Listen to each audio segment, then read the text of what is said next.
Vamos a inclinar el rostro para pedir la dirección de Dios para el estudio de su palabra esta noche. Oh Padre querido, una vez más vamos a abrir la Sagrada Escritura y no queremos hacerlo sin tener la seguridad que tu Espíritu se va a mover. Enséñanos, Señor. No queremos leer la Biblia simplemente por leerla, queremos extraer las lecciones que se pueden aplicar a nuestra vida, que nos pueden ayudar a crecer en la experiencia espiritual. Estas personas lindas que han venido esta noche han venido para crecer, para aprender. Y tú nunca dejaste a los hijos sinceros que vinieron a ti volver para casa vacíos. Por lo tanto, coloca tu palabra en el corazón y en la mente de cada uno. Y que esa palabra poderosa produzca frutos para vida eterna. Y que esos frutos se puedan ver extraordinarios, maravillosos, lindos en la vida de cada uno. En el nombre de Jesús. Amén. Permítanme retirar esto un poquito antes de comenzar. Vamos a continuar leyendo la epístola a Filemón. La epístola de San Pablo a Filemón. Una de las cosas lindas de la Biblia es que la Biblia es como una mina. Tú entras y vas cavando y vas encontrando piedras preciosas, pepitas de oro, cosas lindas y maravillosas. Si yo volviese a ser un pastor joven, me propondría predicar de Génesis 1:1 hasta Apocalipsis 22, el último versículo. Versículo por versículo. Hay tanta joya, hay tanta piedra preciosa, hay tantas enseñanzas. El tema de hoy, por ejemplo, solo la epístola a Filemón daría para predicar unos 20, 25 sermones. Yo voy a predicar solo 4. Pero los textos de esta noche, a partir del versículo 4, enseñan lecciones lindas. Yo voy a tratar de sacar algunas porque no nos da el tiempo. Miren. El versículo 4 dice así: doy gracias a mi Dios, haciendo siempre memoria de ti en mis oraciones. Solo ese versículo, mire, las ideas que podríamos comentar y profundizarnos. Doy gracias a mi Dios, mi Dios. Ahí hay un sermón, mi Dios. El cristianismo no es tener un Dios, es tener mi Dios. La experiencia del otro no me sirve a mí, yo tengo que tener mi experiencia. La oración del otro puede ayudarme de alguna manera, pero yo tengo que tener mis milagros, yo tengo que ver las cosas lindas que Dios hace en mi vida. Esa experiencia, mi Dios, yo no voy a comentar mucho esto, mi Dios.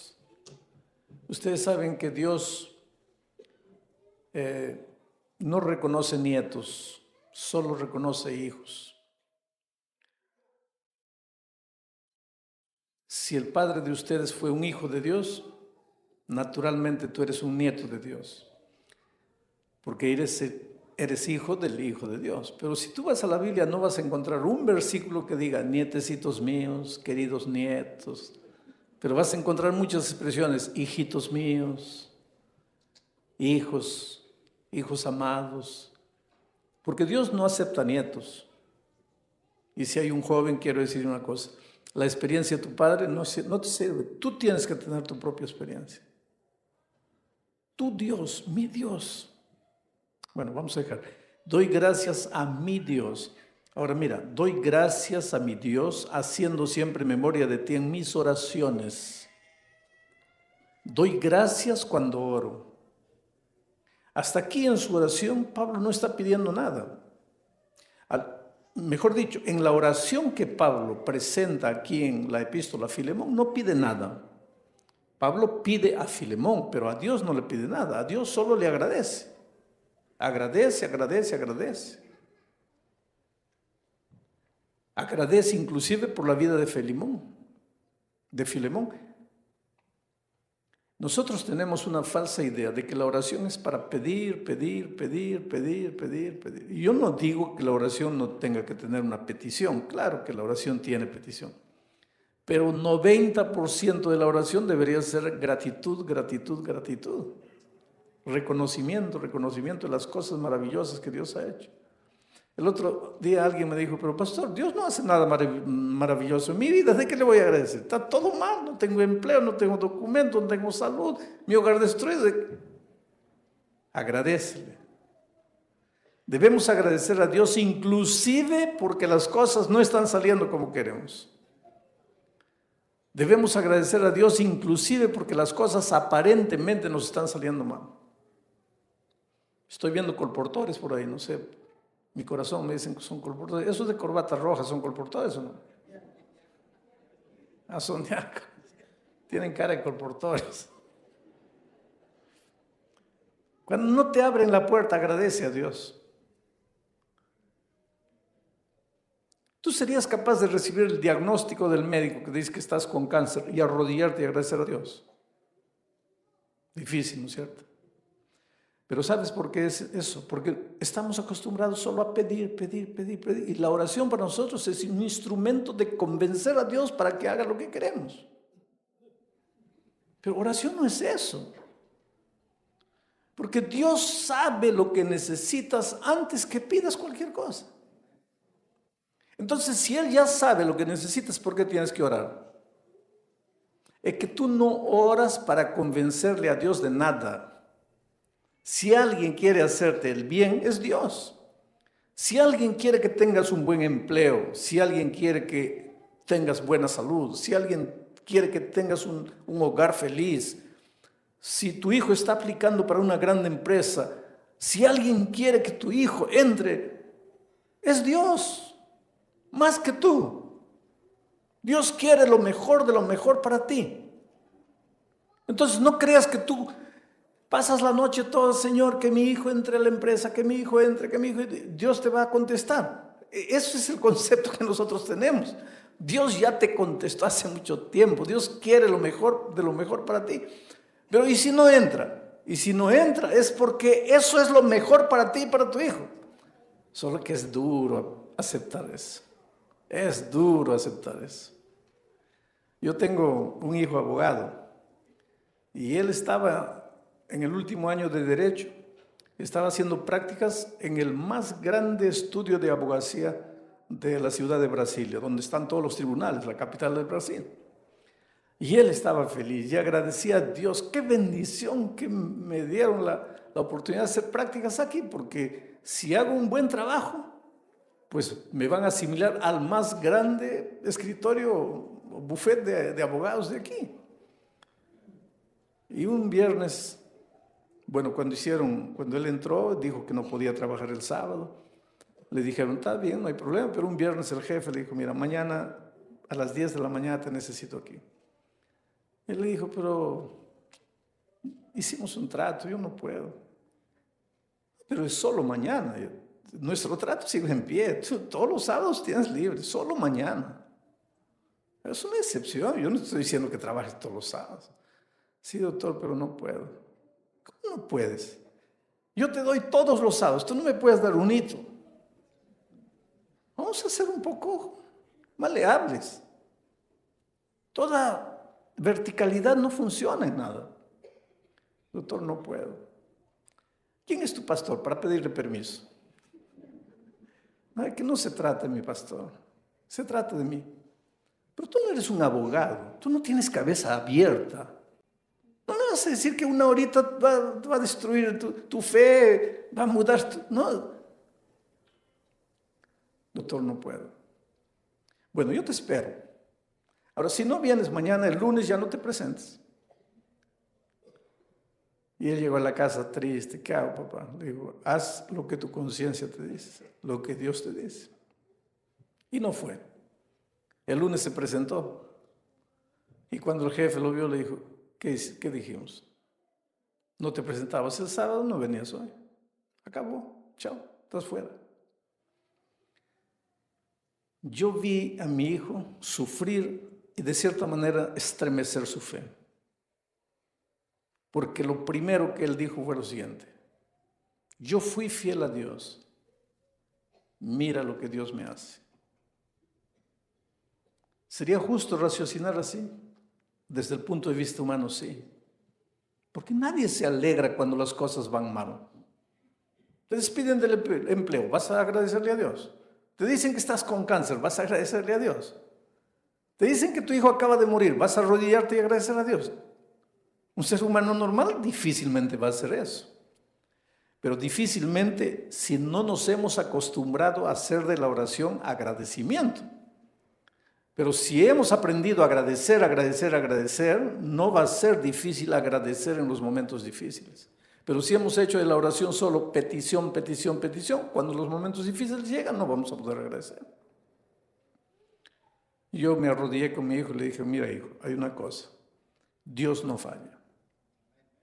Aparentemente falló, pero eso es aparentemente, porque Dios no falla. Dios te va a abrir una puerta, pero papá, ¿qué puerta? Estoy en el último año de derecho, esta era la gran oportunidad de mi vida. Y ahora te voy a decir una cosa que le dije a mi hijo. Cuando aparentemente Dios te cierra una puerta, es porque te está abriendo una puerta más grande. Cuando aparentemente Dios demora en responder la oración como tú quieres, es porque tú todavía no estás preparado para recibir la bendición. Porque a veces tu corazoncito es de este tamaño y Dios tiene para ti una bendición enorme que no cabe en tu corazoncito. Y el instrumento que Dios tiene para que tu corazón sea grande, para que quepa la grande bendición que tiene Dios para ti, el instrumento para hacer crecer tu corazón se llama tiempo, se llama espera. Inclusive hablando de la venida de Jesús, la Biblia dice: y si tardar, ¿qué? Espéralo. Espera. No están saliendo las cosas como quieres. Calma. Pero pastor, ¿hasta cuándo? Hasta que tu corazón se haya abierto de tal manera que quepa la bendición de Dios. Calma. Un mes después mi hijo consiguió la oportunidad de hacer prácticas en el Consejo Federal de Medicina. Fue allá. Ya pasaron 12, 13 años de ese día. Hoy día mi hijo es el abogado del Consejo Federal de Medicina. Y él aprendió una cosa: cuando las cosas no salen como quiero, Dios tiene algún otro plan para mí. Solo que a veces para aprender eso nosotros tenemos que llorar, queridos. ¿Sabes que las lágrimas, el dolor, el sufrimiento es la mejor manera de aprender? Si has peleado con tu novio esta semana y estás desesperada y piensas que te vas a quedar soltera por el resto de la vida, calma. Si tienes que llorar, anda a la casa, muerde el travesero y llora. Llora. Yo pienso que a veces Dios nos ha dado lágrimas para lavar el veneno que nos está consumiendo por dentro. Llora. Pero confía en Dios. Porque Dios te está preparando un novio mejor que el que tú tenías. Nunca desesperes.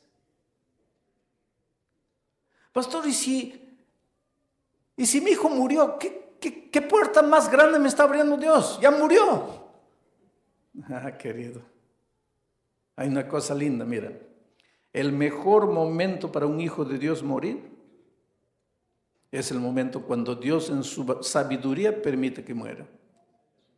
Voy a repetirlo. El mejor momento para que un hijo de Dios muera es el momento cuando Dios en su sabiduría permite que muera, aunque tú no lo entiendas.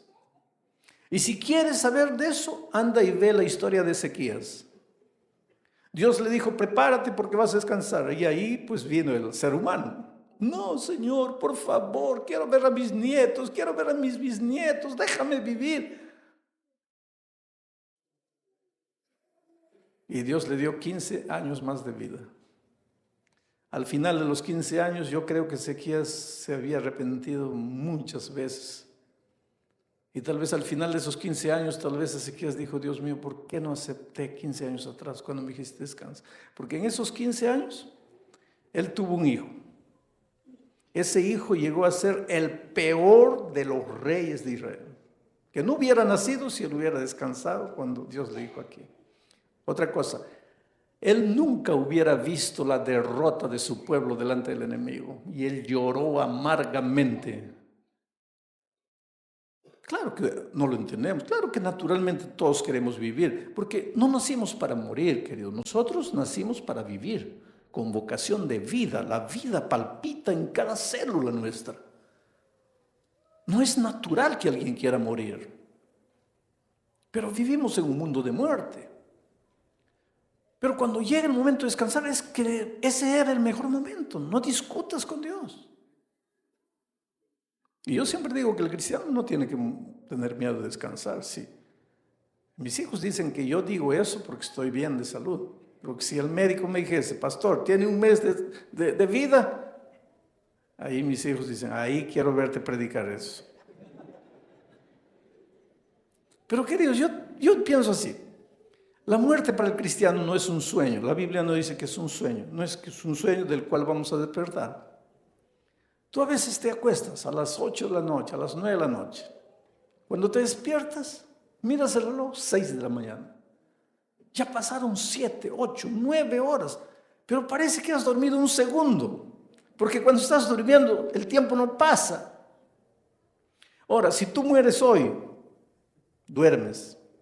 Cuando Cristo resucite, vamos a decir, tú te despiertas. Yo me acuerdo que estaba en el año 2010. ¿Qué año es? Es el año 3010. ¿Qué? Si acabo de dormir. Pero es que la vida es así, querido, el sueño es así. Entonces yo te digo, cuando llega la noche y tú vas a ir a dormir a la cama, comienzas a sufrir, ay Dios mío, no quiero dormir, por favor, no me dejes dormir. No, tú vas, te lavas los dientes, tomas un baño, te pones el pijama, te acuestas y ya. ¿Por qué? Porque tienes la seguridad que mañana te despiertas. Ahora, si tú tienes la esperanza que Jesús quiere colocar en tu corazón, llegó el momento de descansar, pues chao. Porque mañana me despierto cuando la trompeta suene. Entonces hay que agradecer a Dios. La oración de Pablo era una oración saturada de agradecimiento, gratitud, gratitud. No pedimos a Dios para convencerle a hacer lo que queremos. Oramos a Dios para que la oración sirva de un vehículo de relación, de comunión. Lo importante de la oración no es lo que yo digo, lo importante de la oración es la comunicación. Ya alguien puede estar preocupado con lo que estoy diciendo, voy a repetir. La importancia de la oración no es lo que digo. La importancia de la oración es la comunión, la comunicación. Eso es como una pareja. En la noche está ahí el hombre aquí, el esposo aquí, la esposa aquí conversando. Hablan de tonterías. No hay nada de esencial. Pero lo importante no es lo que están diciendo. Es la comunión. Es la comunión. Lo importante de la oración es la comunión. Agradece, agradece, agradece. Ahora hay otra cosa interesante en el aspecto de la oración de aquí. Mira, dice, doy gracias a mi Dios haciendo siempre memoria de ti, está hablándole a Filemón, en mis oraciones. Aquí Pablo está hablando de la oración intercesora, de la oración intercesora, de orar por otro, ora por otro.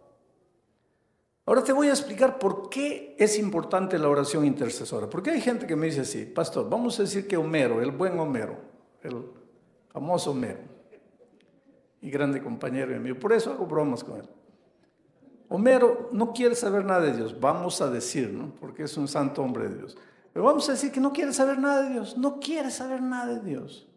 Y yo oro y oro y oro por él. Y él no quiere saber nada de Dios. Entonces viene alguien y me dice, pero ¿para qué pierdes el tiempo orando por él si él no quiere saber nada de Dios? Dios no va a obligar, no lo va a obligar a él. ¿Por qué? ¿Por qué oras si él no quiere saber nada? Ahora te voy a decir por qué oras. Es que hay un conflicto cósmico. El conflicto entre Cristo y Satanás, el conflicto entre el bien y el mal. Si Dios viene a trabajar en el corazón de Homero, él no quiere saber nada, no pide nada, y Dios viene a trabajar en el corazón de él, en el esquema, en el bosquejo del conflicto cósmico, el diablo agarra a Dios y le dice así: espera un poco, ¿dónde está la libertad que le diste a los seres humanos? ¿No los hiciste libre? Ahora, ¿él te está pidiendo que trabajes en su corazón? No. Entonces, ¿por qué lo molestas? Déjalo tranquilo. Y Dios se queda sin argumento, porque tiene razón. Si él es libre, Dios le ha dado libertad. ¿Cómo es que su espíritu va a estar trabajando con él si él no pide?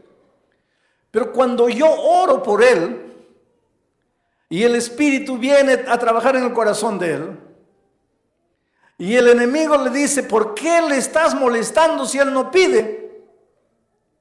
Mi oración intercesora le da un argumento a Dios. Porque Dios dice: está bien, yo no estoy atendiendo la oración de él porque él no está pidiendo nada. Yo estoy atendiendo la oración de él porque él está pidiendo. Entonces la oración intercesora le da un argumento a Dios para continuar trabajando en el corazón de las personas. Por eso ora por tu esposo. Pero pastor, ¿para qué? Ese hombre ya no está perdido, es 40 años, no quiere saber nada. Sigue orando. Yo cuando era pastor de iglesia, jovencito, tenía una hermana cuyo esposo era un ogro, literalmente. No quería saber nada, no quería ver a nadie. Había expulsado muchos pastores de casa. Y yo no me atreví a tocar la puerta, porque ya había expulsado a mis antecesores. Yo era un muchacho inexperiente. Hay muchas cosas que yo hice en la vida y de las cuales me arrepiento. Me arrepiento de no haber tocado la puerta, pero no toqué. Pero confortaba a la hermana y le decía: hermana, calma, sigue orando. Un día su esposo se va a convertir. Después pasaron los años, salí de esa iglesia, me fui a Brasil. Cada vez que volvía me encontraba con ella y le preguntaba: ¿y cómo va? No, pastor, nada. Pasaban 10 años. ¿Y ahí, hermana? No, nada. Un día de esos volví al Perú. Ella corrió a darme la noticia: pastor, mi esposo se bautizó. Le digo: ¿y cómo fue eso? Ese es un milagro. ¿Cómo se realizó ese milagro? Y ella, mira lo que me dijo: pastor, durante casi 40 años yo le hablaba todos los días a mi esposo acerca de Jesús y él no. Pero el último año cambié de estrategia. En lugar de hablarle a mi esposo acerca de Jesús, empecé a hablar a Jesús acerca de mi esposo. Y él se convirtió. El poder de la oración intercesora. Tu hijo está en las drogas, no quiere saber. Hay papás que dicen así: no, para mi hijo ya no hay vuelta. Hay vuelta. Sigue orando. Dale el argumento a Dios que él necesita para continuar trabajando en el corazón de tu hijo. Un día, querido, y te digo un día, antes de la venida de Cristo, cuando el Espíritu Santo en su plenitud se mueve en este mundo, para bien o para mal de los rebeldes que no quieren saber nada, para bien de los que pueden escuchar la voz de Dios, yo te digo una cosa: la promesa de Dios se va a cumplir. Mi palabra no volverá a mí vacía. Echa tu pan sobre las aguas y después de muchos días, pueden ser 5 años, 10 años, 15 años, 20 años, después de muchos días lo hallarás. Ninguna oración que tú has hecho a Dios pidiéndole por la persona querida que no está en la iglesia, que no quiere saber nada de Jesús, ninguna oración que tú has hecho se ha perdido. Un día te vas a sorprender con las cosas maravillosas que Dios va a hacer en la vida de las personas. Y te digo una cosa, querido: si una sola cosa tendrías que llevar esta noche para tu casa, lleva la esperanza, la seguridad de que Dios va a traer de vuelta a la persona querida tuya que está afuera.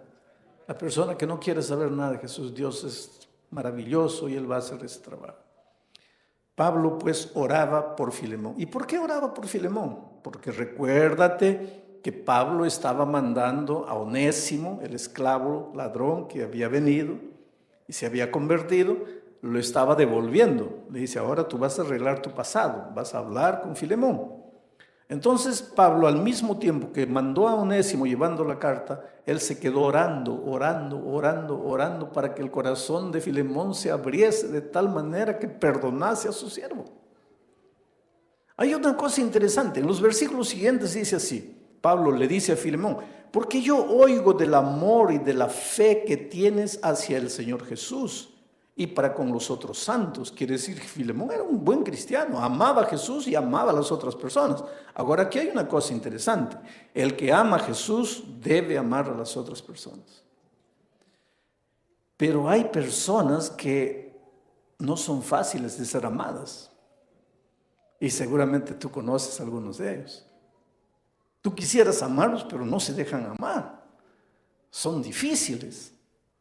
Hay personas que han nacido con un extraño don de no dejarse amar. Pero si tú dices que amas a Jesús, ¿qué es lo que Pablo dice?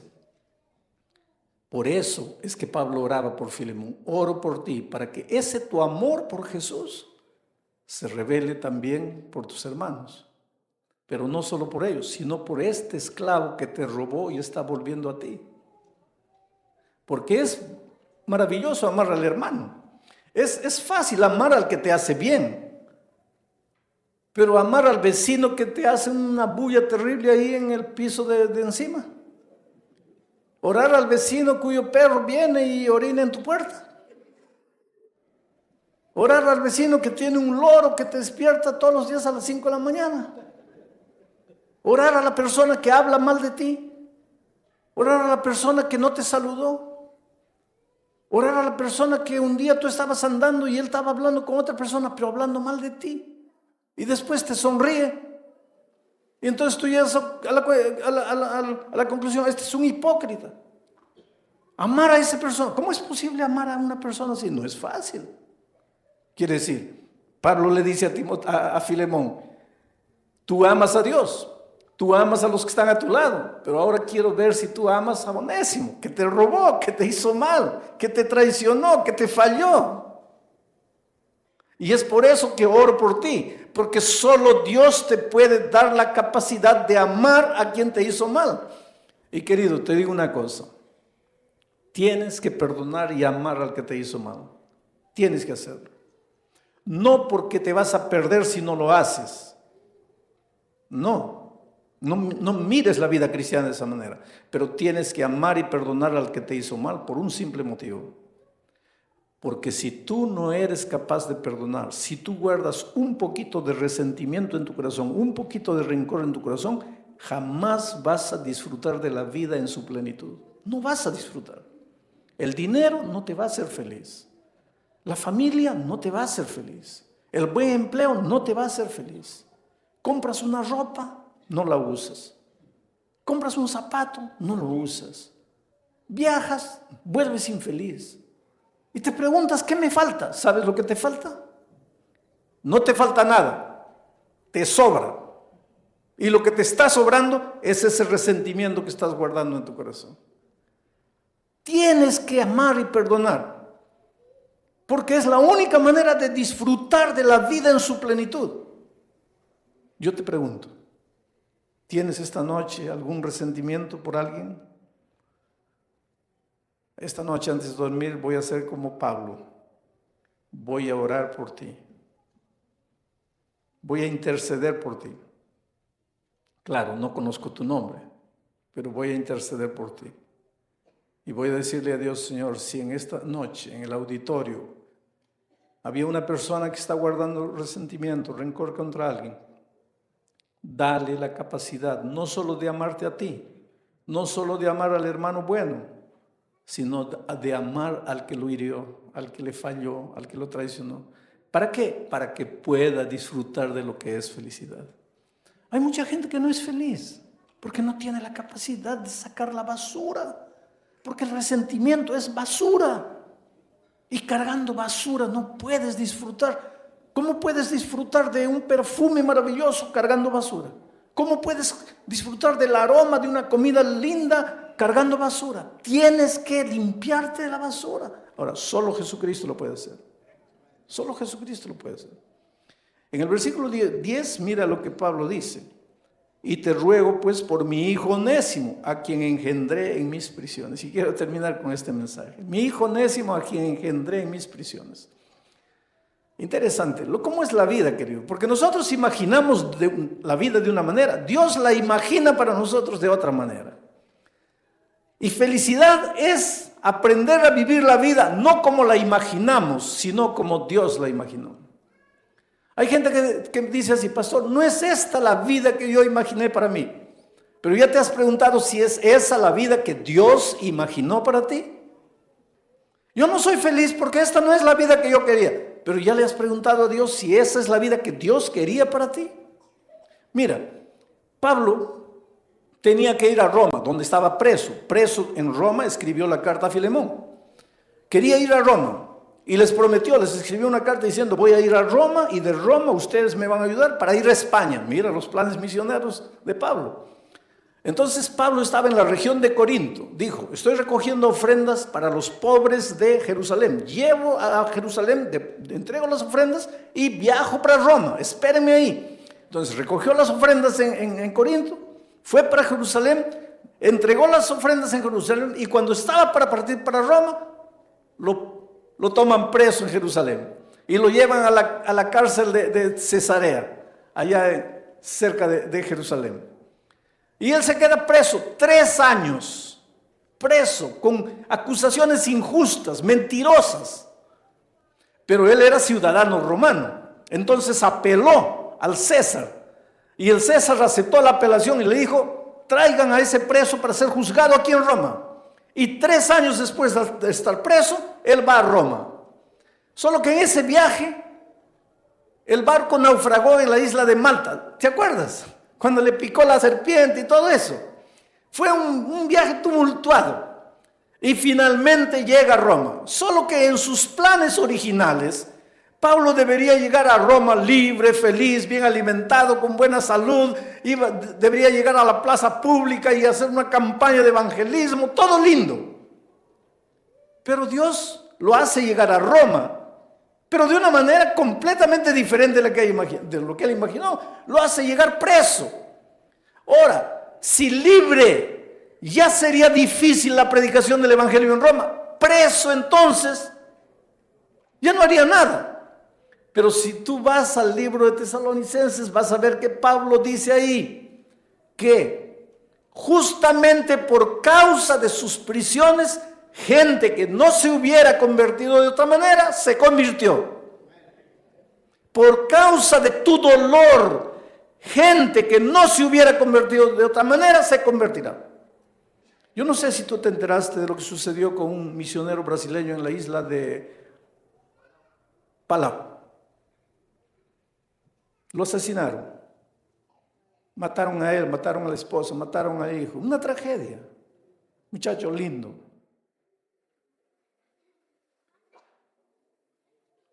Los padres de él viajaron para allá. Imaginen encontrar a su hija, a la nuera, a la nieta muerto, y al nieto muerto y a la nietecita toda herida. Lo primero que tú imaginarías es: ¿dónde está Dios? ¿Qué Dios es ese que no cuida? Esa madre no debería tener rencor por ese asesino. Agarraron al asesino 24 horas después. Cuando la madre llegó allá, ya estaba preso el asesino. Lo había hecho drogado, dominado por las drogas. Y ella pidió: yo quiero ver al asesino de mi hijo. Y fue a la prisión. Y todas las cámaras de la televisión ahí, para ver qué es lo que va a decir esta señora al asesino del hijo. Todos los órganos de información ahí. Y ella fue, ahí estaba, cara a cara con él. ¿Cómo estarías tú? ¿Qué sentirías delante del que mató a tu hijo? ¿Qué le dirías? Y esa señora miró al hombre y le dice: mira, tú no sabes el dolor que me has causado. Tú no sabes el dolor que has traído a nuestra familia. Tú has acabado con lo más precioso que tenía. Pero yo vine para decirte que te perdono y que Dios tenga piedad de ti. Aquello fue tan impresionante porque la televisión estaba.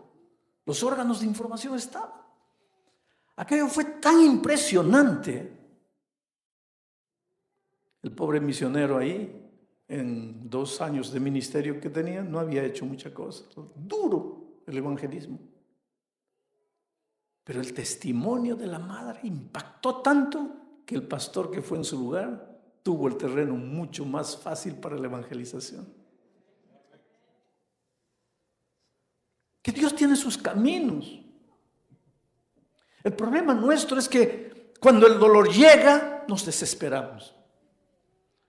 Cuando muere alguien, nos desesperamos. Un accidente, nos desesperamos. Un cáncer, nos desesperamos. Estoy perdiendo la casa, me desespero. Perdí el empleo, me desespero. No salió mi documento, me desespero. Y es humano, pero no es cristiano. Porque el verdadero cristiano en el dolor tiene que decirle: Señor, me está doliendo terriblemente, no te entiendo, pero creo en ti y confío en ti. Tienes todo el derecho de llorar y mirar al cielo y decirle: Señor, perdóname, como ser humano no te entiendo, pero tú nunca has fallado a tus hijos y no me vas a fallar. Ayúdame a llegar hasta el fin. Y después te vas a dar cuenta las maravillas que Dios te estaba preparando. ¿Te acuerdas de Jesús cuando llegó a la tumba de Lázaro? Las hijas le habían mandado, cuando Lázaro estaba enfermo, emisarios: ven, tu amigo, el que tú amas, está enfermo. Y Jesús se quedó por allá. 4 días ya había muerto y el hombre ya olía mal, ya estaba en descomposición, y Jesús llega. Y una de las hermanas se atrevió a decirle: Señor, ¿para qué? ¿Para qué? Ahora ya no. ¿Para qué? Cuando estaba enfermo te suplicamos, te imploramos, lloramos, te mandamos emisarios, no viniste. Ahora, ¿para qué? ¿Para qué? ¿Sabes por qué Jesús demoró? ¿Sabes por qué Lázaro murió? ¿Sabes por qué aparentemente Jesús no le hizo caso a ellas? Porque lo que ellas estaban pidiendo era poquito. ¿Sabes lo que ellas pedían? Una curación. Pero Jesús estaba preparando para ellas, ¿qué cosa? Una resurrección. Oh querido, ¿no quisieras decirle esta noche: Señor, yo quiero creer en ti? Yo no sé si estás sufriendo, si algo malo ha sucedido en tu vida, si estás triste, estás llorando, si hay algo que sucedió en tu vida pasada que no logras olvidar, sangra cada vez que te acuerdas, no te deja ser feliz. Te voy a pedir que ahí donde estás le digas: Señor, ayúdame a creer en ti, ayúdame a confiar en ti. Aunque tengas que llorar, aunque tengas que sufrir, dile: Señor, quiero creer en ti hasta el fin de mi vida.